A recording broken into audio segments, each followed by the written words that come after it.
the Citybird SUV. 3 wins out of 3 for the Rajasthan Royals, 3 losses out of 3 for the Mumbai Indians. It perhaps took a little longer than we might have expected from an informed, strong Rajasthan batting lineup. But Riyan Parag, this could very well be his season. He holds the orange cap as Rajasthan sit pretty atop the points table of IPL 2024. And questions will be asked, serious questions will be asked about the Mumbai Indians, who started even their home campaign with a loss, whether they can come back from this, how they're looking tactically, and what are the challenges ahead for Hardik, Pandya and the rest of the squad. On Maruti Suzuki Arena presents ESPN Cricket for Timeout. Tom, Moody, Mitchell McClenaghan, Varun Aaron, all of whom called an easy win for the Royals. We can still call that an easy win. So I guess the story of the day remains exactly what I said at the top. 3 losses for the Mumbai Indians, Mitch, to start with. And is it fair to say it's getting worse with every game? Look, it's not the first time historically Mumbai's got off to a bad start. Usually lose the first game. In 2015, it was 4 losses on the bounce. But I think in both of the last 2 losses, I think they've shown some fight with the bats against Sunrisers, and then tonight with the ball. I thought Akash Madwell coming back into the side, I thought he was very, very good. Had the impact, what we saw from him last year. Jasprit Bumrah at the top of the innings was swinging it both ways and looked near on impossible to play and just didn't get the reward. So there was some fight shown tonight, but at the end of the day, you're not going to be able to defend that kind of total. You're going to need a lot of luck to go your way. How would you feel if you're in that Mumbai Indians dugout now as a senior part of their leadership, perhaps management? I'd be concerned. I'd be very concerned. There's a lot of pieces aren't falling into place. Their recruitment around some of their players is not showing the dividends that they would like. Brevis, for one, has been one they've persevered with for a long time. Kutsia, I know it's his first season, but he came at a healthy price, and there was high expectations that he was going to be able to help, particularly at one caddy. I know it's only his first outing there. Great to see Bumrah back fit. Obviously he wasn't involved last year, but say no more about him. He's always going to produce quality. Their lack of spin is a concern, and there's clearly some clunkiness around the way they're playing.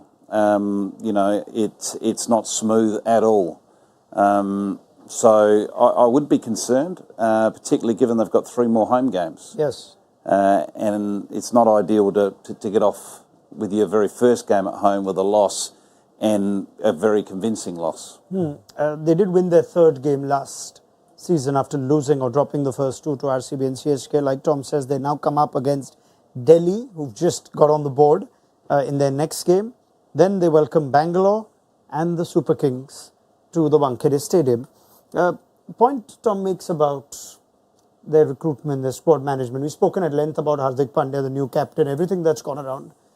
Let's talk a little bit about one that doesn't get as much headlining. They let Trent Bolt go a few years back, and they punted on Jofra Archer, which unfortunately did not. It's a gamble that didn't pay off. How they be feeling today, you think, watching Trent Bolt still at the peak of his powers, doing to them what he used to do for them? Yeah, I mean, I was pretty surprised with that move when they did it, because Jofra Archer is a great bowler, no doubt, but Trent Bolt is the kind of bowler who really suits the Wankhede. He's somebody who brings the stumps into play more often than not. If you see the way Jofra Archer bowls, he's a great bowler, but a lot of his balls go above the stumps. He bowls a good back of length ball, but Trent Bolt in his first 2 overs, like Tom said, he gets batsmen out in his first ball so many times and in his first over. So, on a wicket like Wankhede, on a wicket like Chinnaswamy, if you leave these kind of bowlers to other teams, you're making a big mistake. Yeah, that's a really good point. Trent Bolt was very successful. They took the punt on Jofra Archer. I think if they had their time again, they would probably say, yeah, we'd love to have Trent Bolt back. And from a Trent Bolt fan point of view, you saw him bowl exceptionally well tonight. But remember, Jason Behrendorff's not here as well. And when they didn't have Trent Bolt, they had Jason Behrendorff, who's been very successful for Mumbai the last couple of years and does that role at the top. So for the way they were thinking, they were hoping to get Jofra back for the second year, and then you pair him up with Jason Behrendorff and Bumrah, all of a sudden your side looks completely different. So, yeah, it's just been a shame that, again, Jason's injured and then it didn't work out with Joff, but yeah, it must hurt seeing Trent Bolt come back and do that. A couple of non-players calls that were taken. Shane Bond, who's been such a loyal servant for the Mumbai Indians and led them to success as bowling coach, now tasting victory along with Trent Bolt on the other side. Yeah, 9 years at Mumbai, 4 titles, head coach of their ILT 20 side that made the final or made the playoffs the previous year. And look, a highly successful coach, someone who had a massive impact on my career. Me personally, I think he's the best bowling coach in the world. So, you know, sometimes it does come to an end, and Bondi's an ambitious coach as well. And I'd imagine that the move is probably setting him up to be us seen in the years to come, him being a head coach in the IPL. So there are some comments coming our way as well. Lots of them on MI's biggest concern. There's one that says, A22 says, MI's biggest concern is the fact that they've already put out their best possible 11 and still lost. Well, it's not entirely true. Surya Kumar Yadav remains on the bench. And I guess... it sounds close. You don't... Yeah, it's still a strong team. Namandir's been impressive. I don't think... Can you put it on the absence of one player? I mean, he is one of the IPL's best T20 batters in Surya Kumar Yadav, but it doesn't feel like that's the only thing missing, is it? They're not losing the games because he's not there.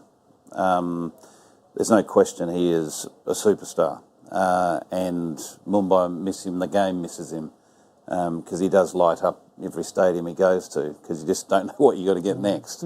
But, you know, there are other issues that aren't quite sort of falling into place at the moment for Mumbai. Obviously, there's teething problem with the leadership. You know, there's a lot of talk around that, and you know, hopefully that settles down quickly. But that's only going to settle down quickly once the team start winning, and Hardik starts putting some, you know, string of good performances together. He had an opportunity tonight, funnily enough, to actually silence a lot of critics by, you know, the teams slip up in the early overs to come out there and bang a 80 off 50 balls or something like that. And we all know he's more than capable of doing that and just picking up a couple of wickets. So getting the team to 160 after a horrible start and then somehow, you know, pinching a win, unexpected win with a couple of wickets as well. But that didn't happen. But yeah, to me, there's I tip Mumbai as a top 4 team, and I still feel that they can reach that top 4. There's no question of that.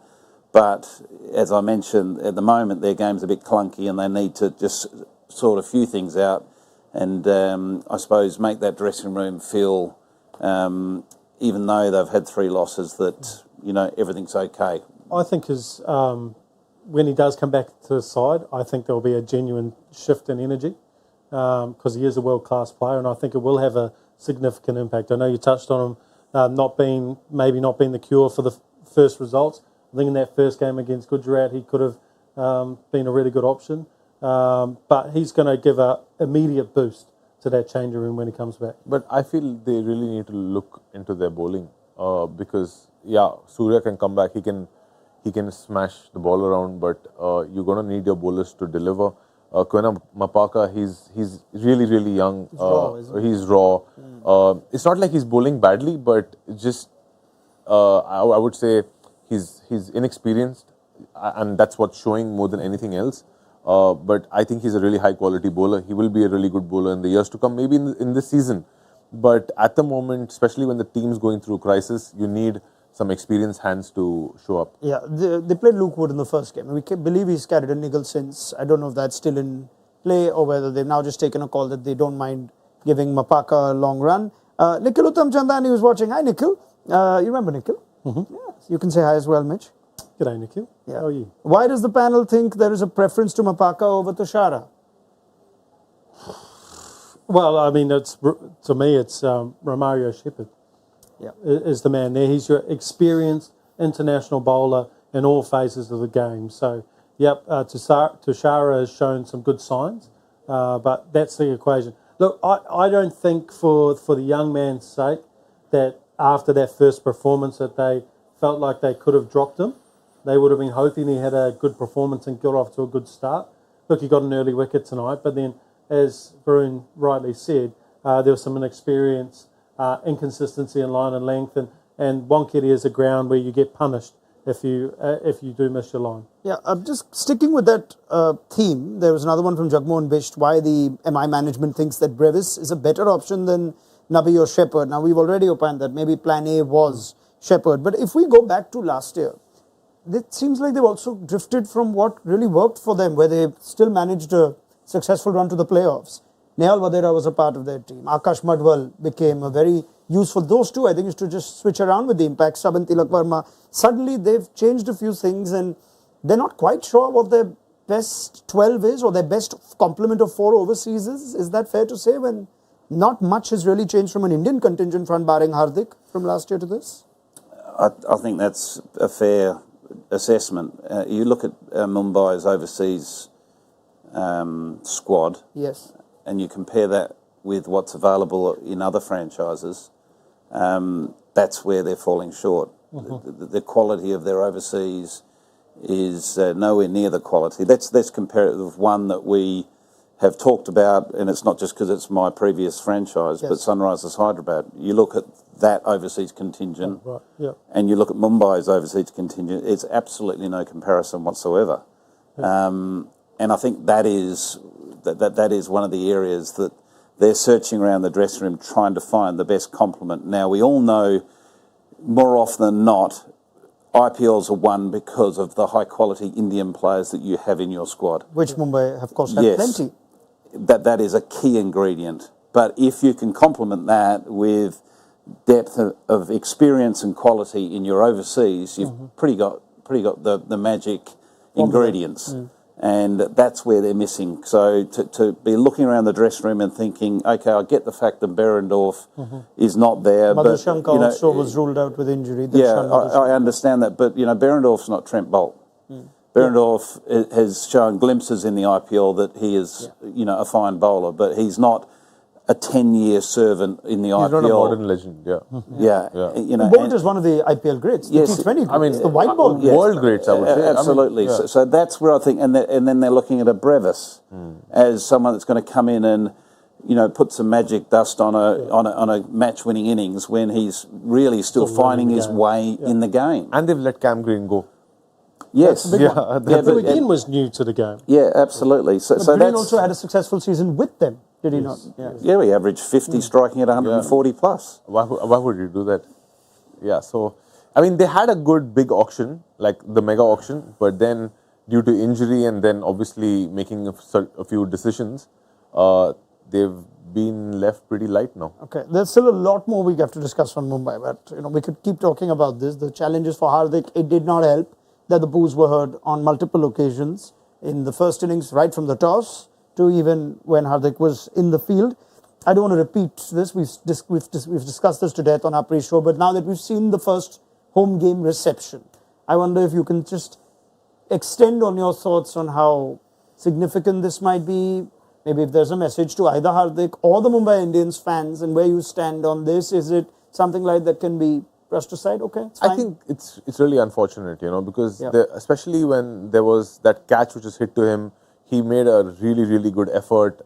It got dropped. A lot of people wouldn't have even got a hand on the ball. And the first thing the crowd did was boo him. That's really not on. Because, and he hasn't done anything that wrong as well. They've just lost 2 games before this game, obviously.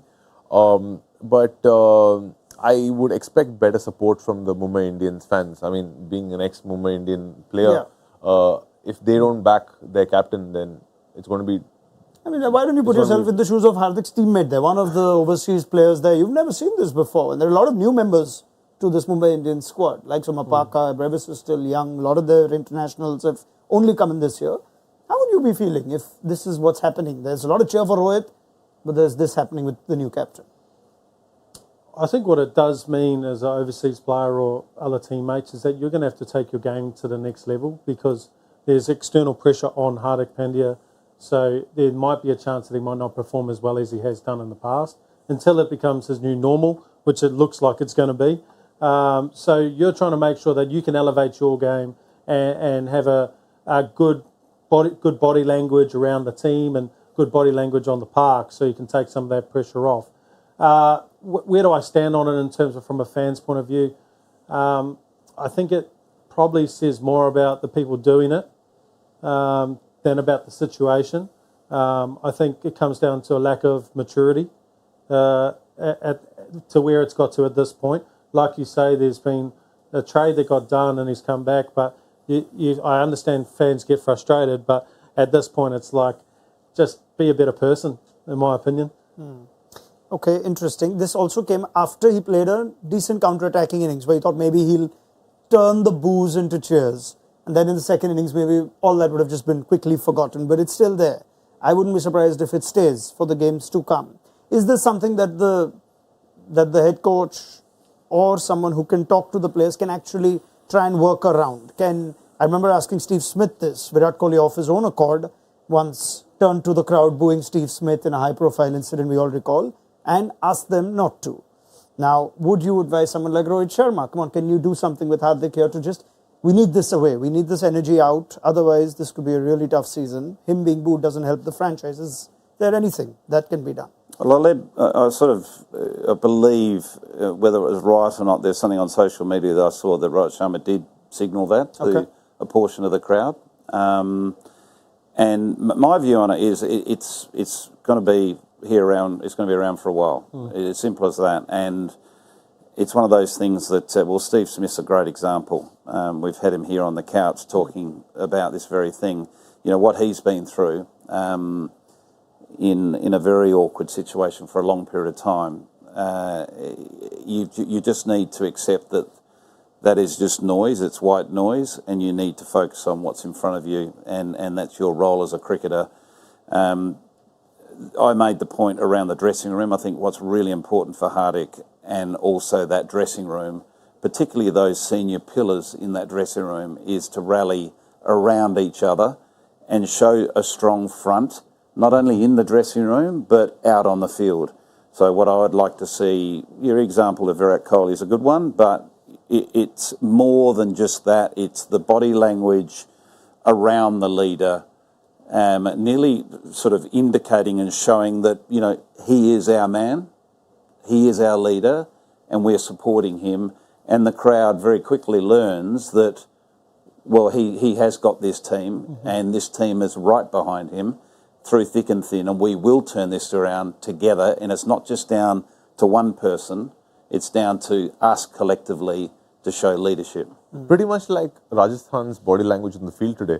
I mean, it was something which was really, really obvious. Like, just a small example, when Shimron Hitmayer took that catch off Piyush Chawla, Sanju Samson just ran out to him in a jiffy. He was all over him. That's the scenes you want to see as a coach. Like all your players running towards. It's a happy team. Yeah, it's a happy team. It's a sign of a happy team. And when your team is in that space, as a player or, I mean, as a coach or anybody who's watching it, even as a spectator, you just know that team is happy, they're gelling really well, and they're out there, not just to win, but just also to enjoy themselves. Oh, and I think it's fair. We're only speculating from a distance, but it doesn't seem like everything is hunky-dory for the Mumbai Indians. Long season though, but they still remain away from their first win. We'll see if that changes in a few days for the Capitals. Let's quickly chat on the Rajasthan Royals before I move to the rapid fire. Just letting the Royals fans know, it's not like we're not focusing on your team. We praised the wonderful bowling of Nandre Berger and Trent Boult at our halftime show, so you can get the thoughts of the panel there if you want to go back, and how they've found a great... they've almost contrastingly found the solution to everything. They didn't go with Sandeep Sharma today, the two lefties, and the batting seems sorted enough, even though, I mean, they continue to send Ashwin up, but this is a team now which is looking more and more dangerous. Yeah, I don't mind the Ashwin going up in this situation today where it was less than run a ball, or a situation where he could knock it around, and we know he's a good test batsman, and I thought he played the situation very nicely. And when you do the super sub, and you've got Hitmeyer, probably he was listed to come in at 8. You show there's some batting depth there as well. So you still had Jarrell there as well to come in. So sure, you're okay with that. That would be my only concern, is their batting strength. A couple of guys out of form, and Parag so far has actually papered over a few of those gaps. I mean, three. Well, I don't agree with that. Okay. I just felt the Ashwin elevation today was not necessary. It was a perfect opportunity to build on their batting exposure at this early stage of the tournament. You've got Hetmeyer that needs balls. You've got Giral that needs balls under his belt. You know, they've got a middle order that's going to be called upon at some point that needs time in the middle. And that was to me, that was a soft landing for them today, to go out there, get a nice 25 not out, see the team home. And you got two young players out there, you know, walking off the field together with a Rajasthan Royals victory. That would be very powerful from a confidence point of view moving forward into the tournament. And the other thing is, IPL sometimes gets really tricky towards the end, and like run rates matter. The Royals know that more than anyone. Yeah, how a good run start rates really might- matter. So when you get something like this, when your bowlers do a job like this, I feel irrespective if it's the third game or the 7th or the 14th, you should take that into consideration, especially when you have Hetmeyer, when you have Jurel there, like Tom said, and I'm sure they would have chased it down faster than Ashwin. Got to write a rebuttal here. I do know what you guys are saying, but at that point when Ashwin came to the wicket, they were 3 for 48 with a pretty inexperienced batting lineup. Parag has obviously been going well, but you know, if Hetmeyer can get out early in his innings, Chasing 120. I understand that, For but there's pressure. chasing- You've got the best T20 bowler in the world still there with Jasprit Bumrah. Anything can happen at Wankhede. I mean, you defended there with Sunrisers. You defended 112. Different You know, surface. Still enough. And pressure. Just accept we high can have a pressure. different opinion. That's fine. It's fine. Just accept that I was it's just fine. saying, I'm just thinking out of this. a 40-run partnership, it sealed the victory. I respect your opinion. Just the way I feel about it, I just thought it was a missed opportunity. Come on. Ashwin's making a case for the T20 World Cup. That's what's happening there. No, it's Never not. know. Ash, just having fun. Okay, it is very quickly time to review this game. In our rapid fire review, you know how the drill works, gentlemen? 20 seconds for each review. I think, Mitch, you like this one. Let me start with you. Just give him Ashwin. Yeah, I'll do it. Is Trent Bolt the best power play bowler in IPL history? 20 seconds. No, I think if you're looking at IPL history, I think you're looking at Bhuvanesh Kumar. But I think Trent Bolt is in that conversation. And I had to think for a moment because he is so good. But I'd say Bhuvi would just be ahead. All right, well done. Tom Moody, please explain Mumbai's top order meltdown in 20 seconds. High quality pace bowling from two left armers, two very different left armers. Trent Bolt, you know, a classical swing bowler, swings it late. He hunts down the wickets early. And you've got a young express bowler that smashes the wicket hard, bowls good pace, and he's an unknown at this stage, so he has impact. All right, Varun Aaron, should Mumbai have brought Devil Brevis in as the impact sub that early? 20 seconds. No, I don't think so, because the moment you do something like that, you spread panic in the team. Also, the batsman who didn't, for example, if you sent in Tilak, that would just be showing him more respect and giving him responsibility to steady the ship, which he has been doing in the past. So I would have definitely sent Tilak in. Okay, Tom, back to you. What does Mumbai shielding or keeping Tim David back at that point when they sent Piyush Chawla suggest? 20 seconds.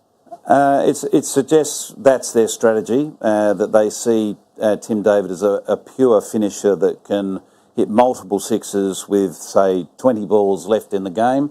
But in my view, that he needed more than 15, 20 balls to change that game around for Mumbai Indians. All right.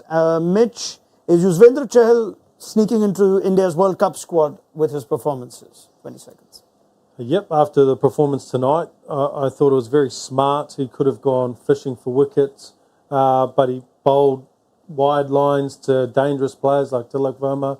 So I thought it was smart about the way he went about it. And yep, he's a wicket taker, and you're going to have to take wickets to win a World Cup. All right, finally, Varun, will Riyan Parag finish among the top 5 run getters this season?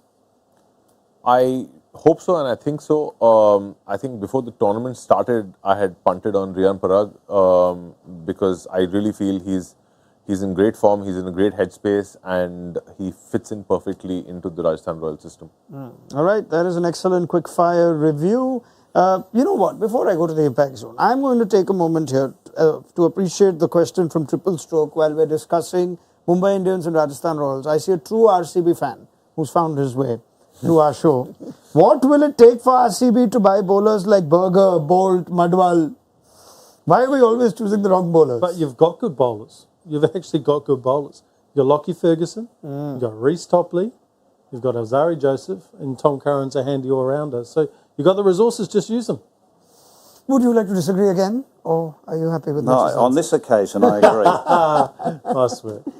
All right, yeah, because Siraj, of course. But yeah, they're talking about their overseas bowlers. But anyway, it was nice to see an RCB fan here. He'll have his chance tomorrow. Lucknow in action against Bangalore. It's always a heated game as well. Let's see how close it got with the panel when their impact players came through. Let's see the impact soon.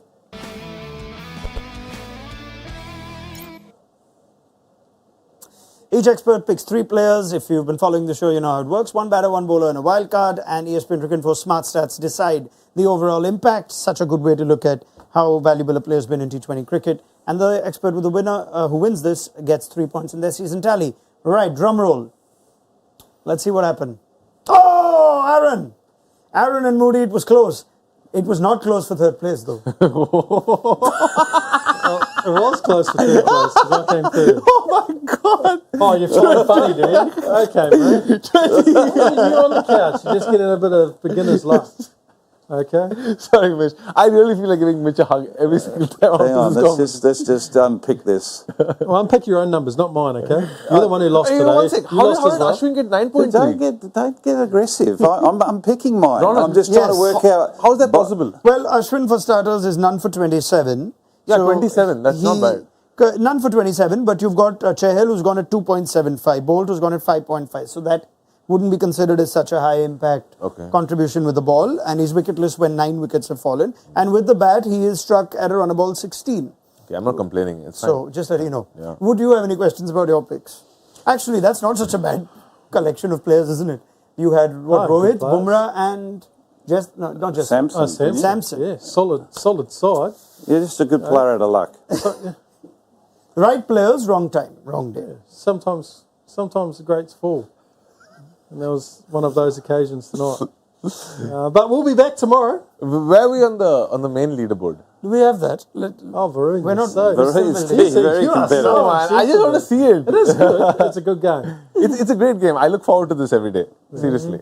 Yeah, that's good. Okay, very good. I'm glad that you guys have something to look forward to every day. And this is where I'm going to wrap things up. Thank you so much, Varun Aaron, Mitch McClenaghan, Thank you. Tom Moody. Let me just get a quick yes or no. I don't know if it's a yes or no question, but do you see Mumbai bouncing back?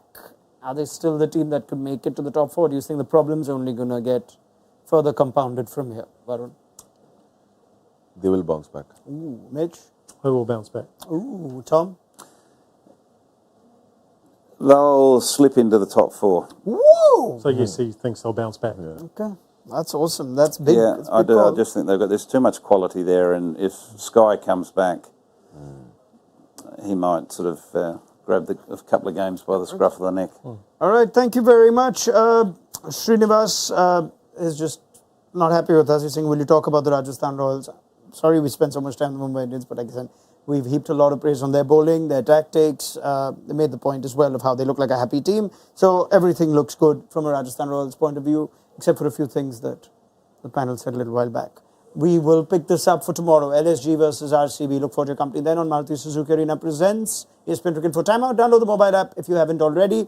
And I think it was a nice decision from the management to send Shane Bond to address the post-match press conference. And he will be speaking. I'm sure some questions will be asked. And you can see what Bondi said on the ESPN Cricket for mobile app. We will see you tomorrow for Bangalore Lucknow. Good night.